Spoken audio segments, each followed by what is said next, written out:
Good evening, everyone. Oh my goodness, I'm so excited about this evening. I'm so excited about tonight. Oh my goodness. So tonight's topic, it's going to be something that I don't know what took us so long to get to it, but we're here now. And we are going to be talking about what a lot of parents be going through, but it is getting haircuts. And I know this is really gonna, skew towards the boys. Maybe we can find some hairdressers that target this population. I'm hoping. So if you guys know somebody that I could highlight as well that focuses on the little girls getting their hair done, let me know. Let me know, because I would love to talk to them. And so for tonight, we're gonna have a wonderful guest. And his name is Ronald, and he is the lead of Autism Cuts. I see that he is here now, so let me try to figure this out now. You guys know I'm not that tech savvy, but let me try. Let me see. All right, let's see. Did I do it? I don't know. Let's see if I did this correctly. Struggle City. But good evening, everyone. So glad you guys are early and on time. What's up, Ronald? Can you hear me okay? Yeah, let me just up this volume a little bit. So I was actually scrolling on LinkedIn, just trying to find new people to connect with and whatnot, seeing what amazing things that people are doing throughout the neurodiverse community. And I came across this guy. I came across Ronald. And so I'm going to give you the best introduction that you've gotten this week. Okay, Ronald? So ladies and gentlemen, this here is the barber that you didn't realize that you needed, but you need, okay? Ronald focuses on the little ones that have their exceptional needs. So whether they have autism or they may have like ADHD, whatever their needs are, Ronald is the guy that has the patience of a saint. He has the understanding of just, being a parent and having kids. So he understands the needs that our little ones have. And it just goes to show that when you have a need, there are gifted and talented people that can meet that need. So Ronald, like I said, I don't know if you get introductions like that very often, but you're welcome. Of course. So Ronald, tell us about you, okay? Okay, so I'm married, going on 19 years now, 3 children. Our youngest is the one who is diagnosed with autism. And like you said, being a parent that went through the struggle with getting haircuts, that's how all of this started, you know. But even before that, my wife and I always talked about wanting to do something for the autistic community. Because at the time we were attending church regularly and we was in ministry a lot. And this one, our son was the worst while we were doing this. And so through dealing with that, dealing with church and, autism and everything, um, we just always had a heart to want to help. We didn't know how we was going to help at the time. And then, you know, later down the line, I was starting to cut. I had hair. Oh, Ronald, hold on one second. Cutting my own They're hair. saying that the volume is a little low. Is there any way that we can turn up the volume on your side? Is Keep that talking. better? Let me hear. Is that better? Is that better, guys? Is it a little bit more clear? Let me know in the comments. Is the audio a little bit better for Ronald? If not, I'll take my earpiece Let's try it. out. Let's try it without the earpiece. Yeah, they're saying that it's a little bit choppy. Okay.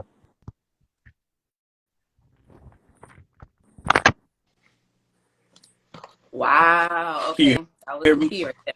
Okay. So from what I gathered from what you were saying is that you had a son that is on the spectrum. At what age did you Right. realize that you were going to take matters into your own hands and like start focusing on like helping him through your gift, you know, through cutting hair and whatnot? Well, we knew early that I was going to be his barber, because it was going to be impossible to take him to a barbershop. How active he was, and how the aggression, and everything that goes along with autism, he was experienced at a high rate, and it made it very difficult to do pretty much anything. Like I was saying, we were in church and we were in ministry and everything. I don't even know how we even was doing anything. To tell you the truth, we wasn't getting no sleep. He was getting beat up. It was just, everything was bad. So as far as the hair cutting goes, I was cutting my hair. I was cutting my oldest son hair. And then when Ronald was born, I was like, all right, I'm cutting his hair too. But it was a lot. I mean, we talking about, and he was tiny at the time, and he was so strong. Isn't it amazing? Couldn't hold him like down the for smallest nothing. bodies, and it's like, where are you getting all this strength from? Exactly. Is it like he used to dislocate his arms to get away from us? That's what At it what felt like. age did your son receive And so, the autism diagnosis? I believe Okay, so it he was was really young. around 2 years old. Yeah. Yeah. So then when it did come time for you to Yeah. cut your son's hair, what were the strategies that you Yeah. used initially? You don't have to be ashamed. It's okay. I'm sure a lot of parents are trying to figure it out at the same time. No, I'm not. I'm not. It was everybody hold a part of his body. Yeah. Exactly. Hold the arms, hold the feet, Sure, hold that the was head, traumatizing for him and I too. mean, If we used to every be, time, he doesn't want to get his hair cut, and yes, now he's associating haircuts right, with being restrained. So, right, and that was the hard part. But we knew if we would yeah, have stopped yeah. trying, he would never get used to it. That was our thought. He would never get used to it. I just knew he would never get used to it if we just gave up, because we knew we was causing And him then discomfort. prior to your son, were you ever around other children or say, youth that were on the spectrum? Like, were you familiar with this population?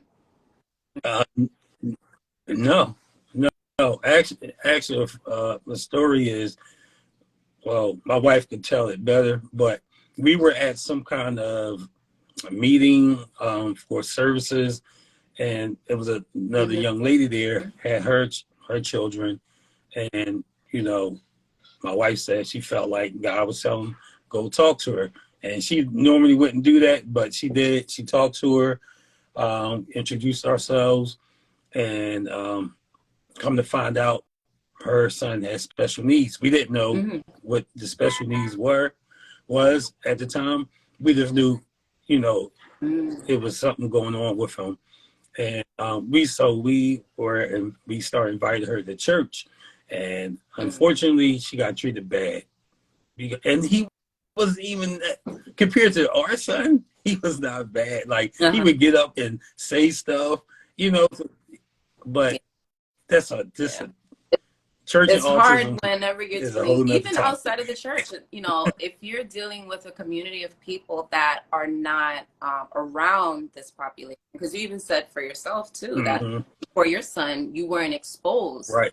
And a lot of times when people Right. just do not understand, they're quick to judge, they're quick to point fingers Yeah. and say, oh, you're just, you should do this, you should do that, but they don't have the full picture. Right. And it's unfortunate that when people don't Exactly. understand, they don't ask to learn. It's more of like, okay, I don't understand, so just kind of push you away, whether it's verbally, emotionally, they just like really push you Right. away. So it's like especially if you're in a place of worship and you're not getting that love and that support from your neighbor, I'm sure that definitely hurts on a lot of different levels.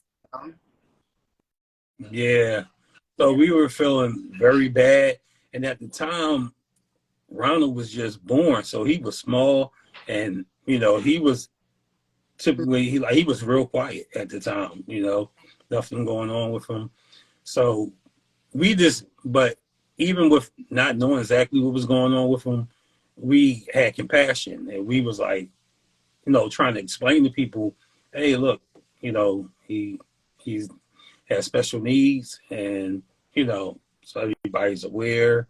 And at the time, I think we weren't even her deacons, but anyway, even after a long period of time of her coming there, she still wasn't treated correctly. So she wound up leaving, and then later on, we wound up leaving for the same reasons. And but I guess, like you said, I didn't know what was wrong, and then later, come to find out, our son got diagnosed with autism. So we found out firsthand what she was experiencing as Did a you guys parent. stay in touch? And that Beautiful. we still in touch today. I actually cut her son hair. I'm supposed to be going over there this week, I think, sometime to cut his hair. I think he got to be like 20, 21 now, something like that. Yeah. He's still the same. I'm glad you guys stayed in touch, though, because he liked me. A lot of people deal with those feelings of isolation, like they don't have any support. They don't have other parents that could, relate to their experience. So I'm glad that you guys, thick and thin, you guys are still together and whatnot, still keeping those friendship. So then now I want to find out a little bit more about your son now. So your son, when you first started trying to learn his needs, right? His sensory needs and whatnot. What were some other triggers that would occur? Like for him, could you brush his hair? Was he sensitive to people touching him? Was he sensitive to sounds? What was his thing? He wasn't sensitive to me brushing his hair or anything like that. I'm trying to think. Was it certain clothing he didn't like? How old is your son now? Well, He's 17. Okay. He's 17. 15 years. Ooh, I can remember. Yeah. At the time, I don't really think he had a lot of sensory when it came to touch and not wanting certain clothes on him. He was just very active, and the communication side of autism was, I think, the most frustrating part for him, because he couldn't tell us what he was feeling, what he was going through at the time, whether it was a loud noise that was causing him to be irritated, if it was anything with medication. We just didn't know. We was really illiterate when it came to the whole sensory thing. I'm learning more now than I did when our son was younger. It's not enough support. The families are really not getting enough support at all, and it's like everyone's just winging it. But it's great that regardless of not having a full understanding, that it seems like you and your wife and your family, that you guys were still able to come together as a unit.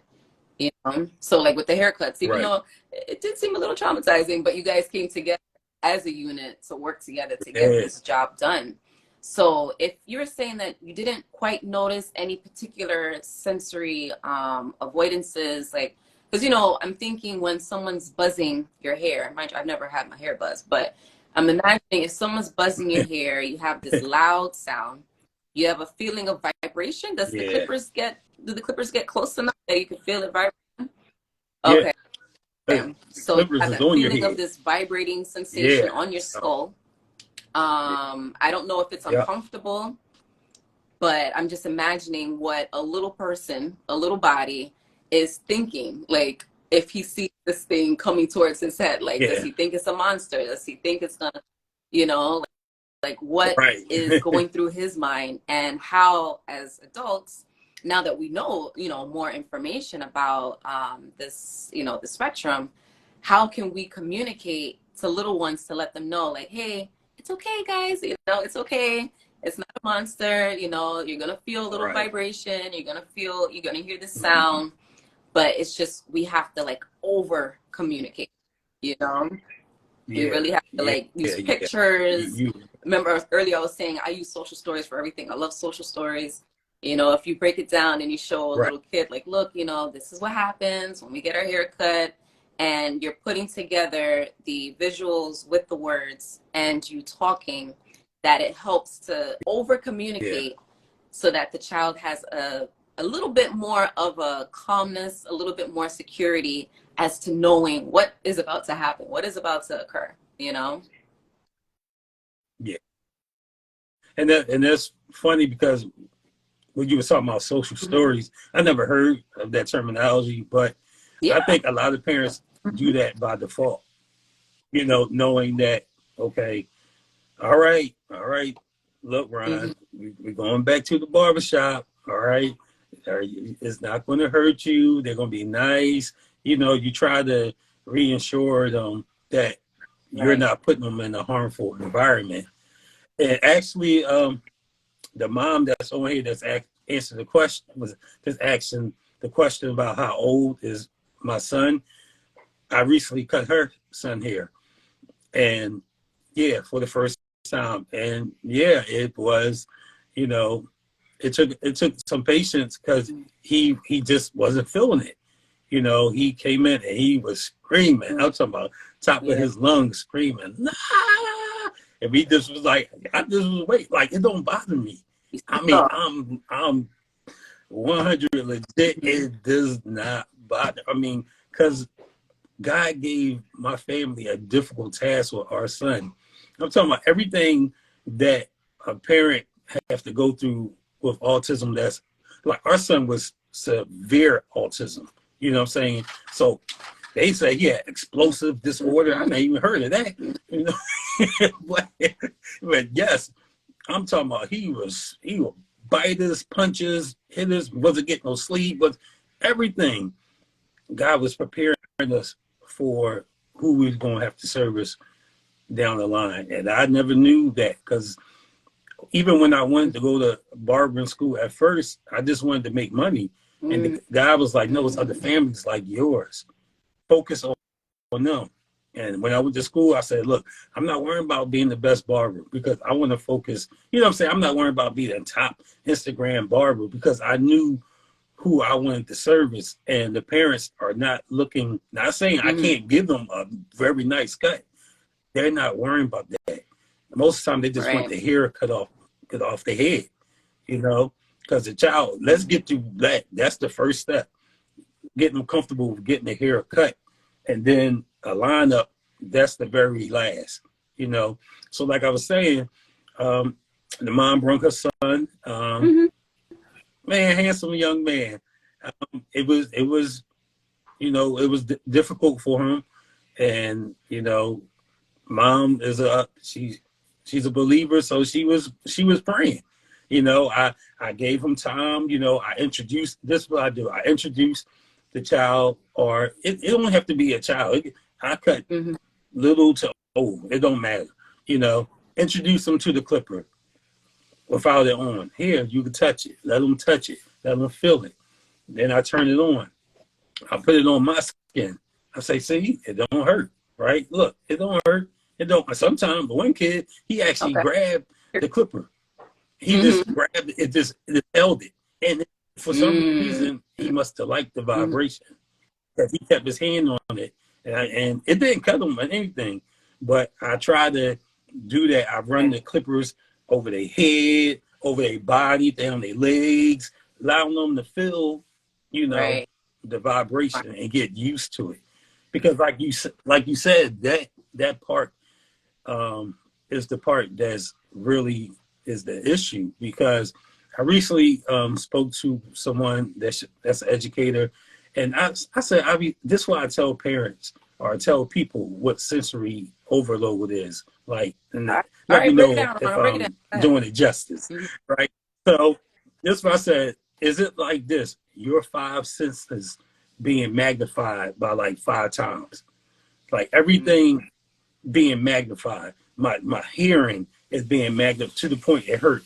the vibration to the point it hurt, even light to the eyes to the point it hurt. You know, everything is being magnified to the point that it hurts individuals with sensory needs. And she said, it you are sounds good to correct. me. And especially, you know, you'll have certain things, like it may not be all five on the same level.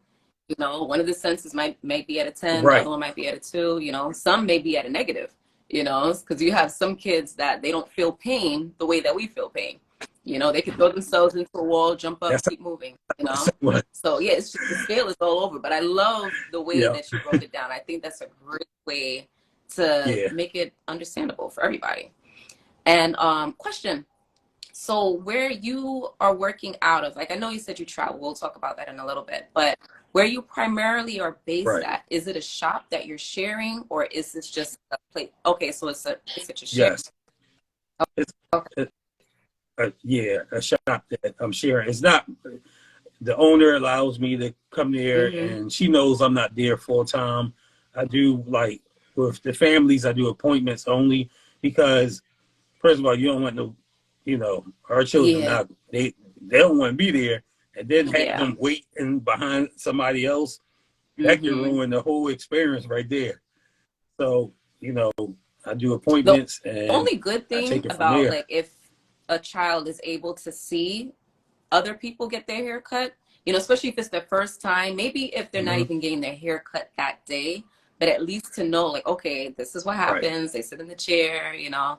So just like a level of familiarity, but I can understand that for other Right. patrons, they may not be as comfortable and as understanding as, you know, people who are with this population. So, you know, it's just a matter of what's really Right. working for them. And then if they're familiar with you already, they know the routine, they know that you're a good guy. So then now, and don't worry Right. guys, I'm gonna get to the Right. questions. It's just my attention span is just all over the place. But I do see where's the location. Ronald is in Philly. We're gonna get into all the details. Don't worry, don't worry. So now for you, you've come a long way from restraining, you know, having to have, you know, one person at every limb. So now, Right. what are some of the tips and the strategies that other parents can use or can tell their barbers? Like, because if they're in California, I can't imagine them flying across country every month to see Ronald, you know? No, no. But you have to see, our kids, they really pick up on somebody's spirit. They know, oh, all right, they already don't want their haircut, but they can feel when somebody just don't Yep. want to deal with them at all, you know. And the one thing I try, I hope I never did, but showed any impatience. I like, it's not funny, but look, children are funny to me. You know what I'm saying? Because, you know, it's just like some of the kids I cut, they be whining. Like, they don't even be crying. They just, and one of the kids, he just be whining like, ah. And he let me cut his hair the whole time. So his mom just be laughing at it because he's come a long way from his first time I cut his hair. And yeah, find somebody who really have compassion. Try to find a shop that's really family oriented, where it's not a bunch of music, loud music, people yelling about sports, just a bunch of drama. You know, you want a drama free shop. You know, that's what you got to find. You find the drama free shop, then you find the barber who is willing to say, hey, I know what you're going through, I'm willing to help. So the best thing I probably say is, before you even attempt to take your child to a barbershop, visit some shops, talk to some barbers in the shop, you know, get a feel of them, and then let them know, this is my situation. Are you willing to accommodate us? You know, even if it's Earlier, after probably early in the hours, morning. or, Yeah. you know what I'm saying, just, or earlier. Yeah, or early. Just anything you could do, even if you might have to pay them more if they would even, you know, allow that to happen. Because that's one thing I wish I did have my own space, like I don't see why a not, suite right Ronald. now, Honestly, because you're doing it's just this, and we're like getting once I, the word out. And I feel in yeah, a matter of time, you can definitely have your own space, because this community is solid. This yeah, community is going to support you, because we see your heart. We see that, you know, you're about this and you really yeah, do care for the children. So we can get you a space, Ronald. We can yeah. speak it out there. Speak it out there. It's going to happen. I know I can just go and do it, but I just want to make sure, I have the clientele that, pay the bills and all the other stuff. But, it's going to happen. It's definitely going to Most happen. definitely. So now tell us, because, you know, we're approaching the 30-minute mark. Not that I'm rushing you at all, but tell us about what moves do you have planned for the future, what your current business operations are looking like, projects, all that. Mhm. Okay. So we just filed for our nonprofit status. Um, I'm gonna do a post about this, but since you asked, yeah, we've just recently paid to get our paperwork filed, become nonprofit. So we're in the beginning stages of that. That's exciting for us, because in the beginning I was like, man, do I want to? I know it's easy to become an LLC, but to benefit the families, I think nonprofit is the best way. But yeah, I can, say, okay, Ron's, Awesome Cuts LLC, and I can, you know, open up a shop and charge a certain amount for the hair. Honestly, I never get pushback about, the fee. I actually don't charge a lot for kids. I don't charge no different if they neurodiverse or neurotypical. I charge the same amount. It don't matter. And somebody probably would say, man, I think you should charge more. Like, that's a lot of time. And no, that's not, I'm not going to, that's the thing.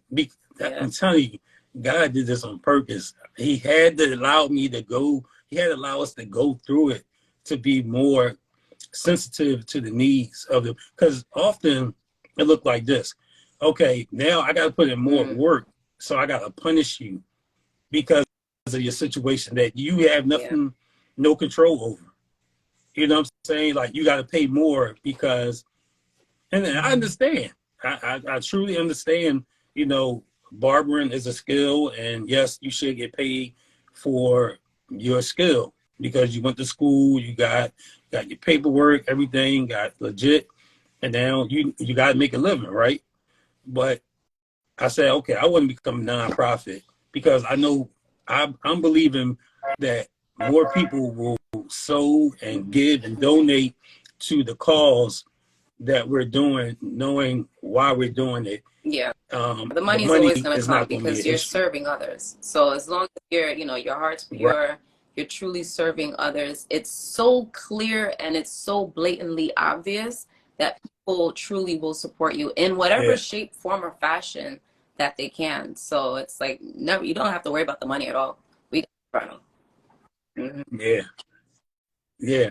And also, we're having these free haircutting events. We just had our third haircutting event.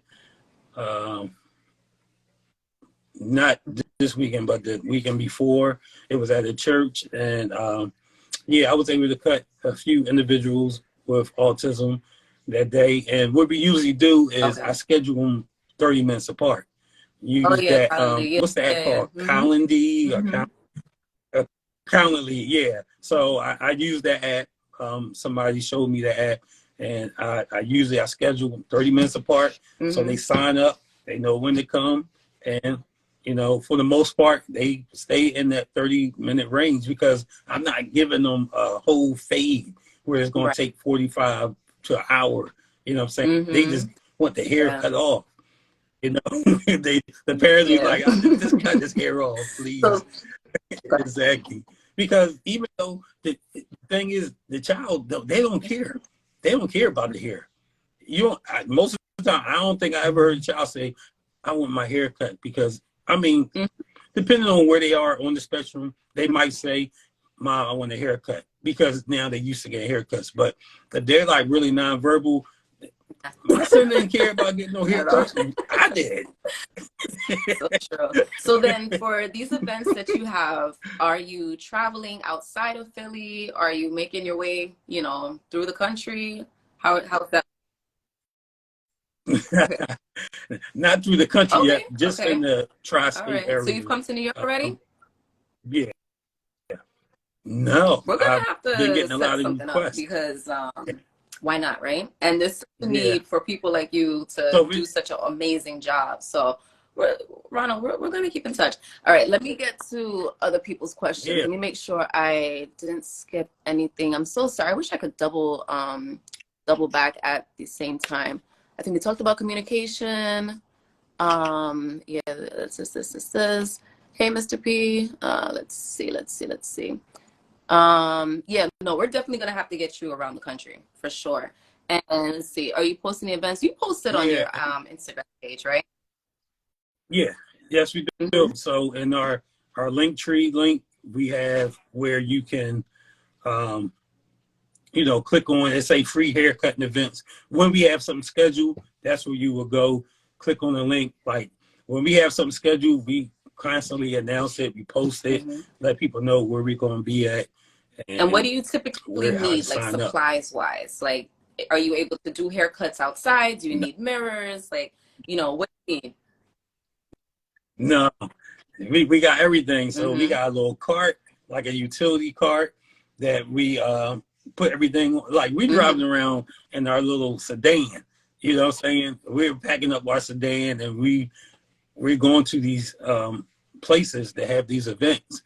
And it's kind of difficult, it's really kind of difficult. That's why we need like a bigger vehicle, like a van or something like that, that make traveling, a lot easier. That's why I'm not trying to go too far, because I don't want to drive that far. And I can definitely imagine you in a van, like what is it called? The Sprinters?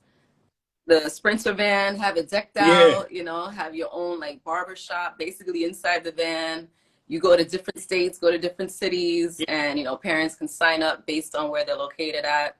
I can see it. That's actually the goal.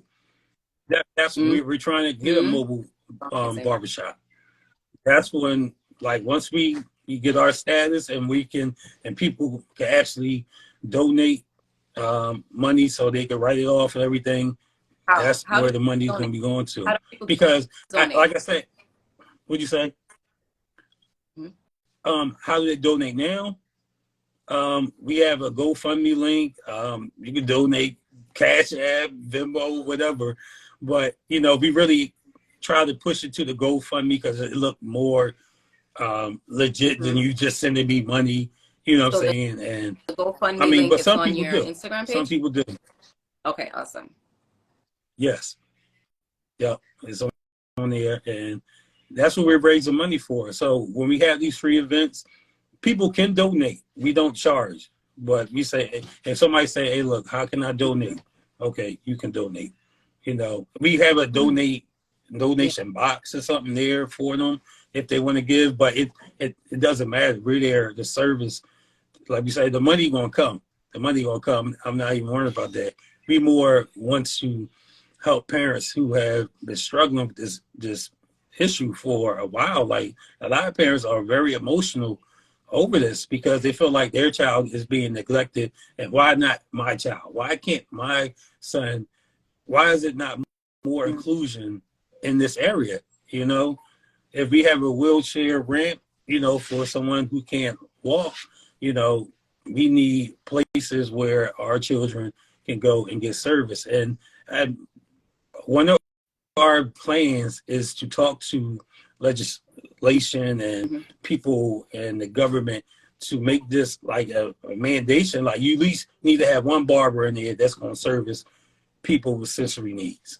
Even if it's, okay, you have your own you got a barbershop, and then you have a separate, like a little suite inside the shop, so it can make it more comfortable for the families. It really does sound like a great You idea. know, However, being the devil's advocate, when you're working with this spectrum, when you're working with this community, it really takes a very skilled, loving, patient type of individual.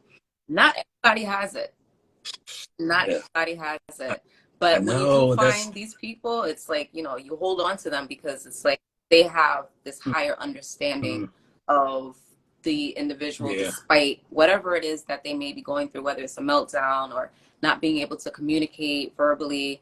It's just to be able to really understand our population, of our kids that we work with. It's too far and few in between. Like, it's definitely something that I feel as in right, time, you're going to find more and more people yeah, that can work with our population because they are going to be more closely affected, or they may have, a family member that is on the spectrum. So they'll be able to have that time to learn how to, work with. But at this time, I think yeah, once people actually realize how high of a need it is, and they'll be more, inclined to say, you know what, if there's such a large target audience, why not tap into helping these right, families? It's tricky, but it's right, doable. yeah. And there Mhm. are others that's out there doing it. I follow them. It's a couple people I think in Texas. One young lady, Jelly Robinson. It's another fella. Um, the best one ever. Period. Something like that. And it's a shop in New Jersey. If you are in New Jersey, it's a shop called Your Kind of Cuts. I don't know what part of New Jersey. I think it's more North Jersey, but it is a physical shop if you are in that area, Okay, that's awesome. that you could look up. I'm not stingy, Because you're not you know. traveling the country I yet, just so it's like, there's parents out there. Do you know where in exactly. Texas that shop is? Someone asked. I, I don't Okay. know. Well, I hopefully, actually don't know. at least getting the word out, and hopefully we'll be able to continue this conversation. Yeah, We'll be able to see what new things you have planned, Ronald. I, I truly, yeah, truly appreciate you coming on tonight, helping out so many families, letting them know that their voices are definitely heard. And I only yeah. see like positive, great things for you in the future. If you guys get a chance, please head over to Ronald's page. That is Awesome Cuts, Cuts with a Z, and donate, send some money over so that he can continue having these free events. And, we can get this vision of getting a van, a mobile barber station. I think that sounds amazing. Like, I'm definitely going to donate after we get off this call for sure. I appreciate that. And at these free events, we try to create a whole experience for, like I was telling you earlier, we have a backdrop set up. So if you want to take a picture with, your son after he gets his first haircut, or maybe he hasn't had a haircut in a while, we have toys, not necessarily sensory toys, but all things that squishy, that make Mm-hmm. noise are sensory. You know what I'm saying? So there are toys that, to help comfort them. And my wife Oh, you had me bakes. at So free food. she is Okay, what's big. the next Yeah. event? Yeah. Yeah. Yeah. So she usually provide cupcakes, um, gluten free or non gluten free, whatever you prefer or can tolerate, just for more incentives, saying? Because the kids see the cupcakes, they be like, I want a cupcake. Okay, after you get your haircut. And even though they might be crying all the time, they still looking at the cupcake.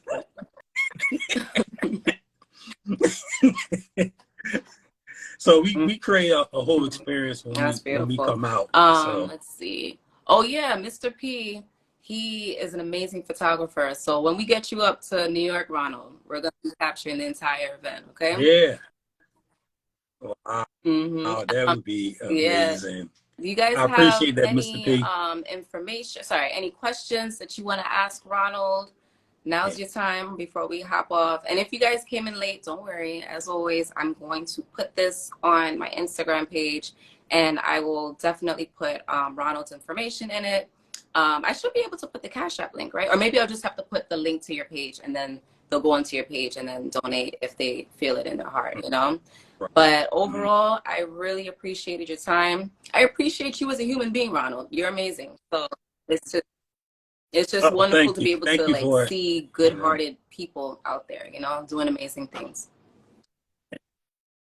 And it is, I always tell people, the patience I have now, I didn't have before. This is God given. You know, I would not even say, yeah, I'm just a patient God. No, Mm-hmm. I wasn't a patient God at all. And God had to really allow us to go through some hard stuff to get that stuff out of us to prepare us for the people we need to serve. Because the last thing we want to do is damage someone who's So true. already hurt. So true. Words to live by. But yeah, so again, the GoFundMe is on Ronald's page on Awesome Cuts. I'm gonna tag it in this video, okay? It's the sensation of the scalp because my daughter hates parting her hair. Yeah, for everybody, you know, some people may be more tender-headed and whatnot. Yeah. So yeah. But again, thank you all for joining in tonight. Thank you so much, Ronald. I appreciate you. Have a wonderful Thank evening, you. everyone. All right. Bye. Yeah. All right.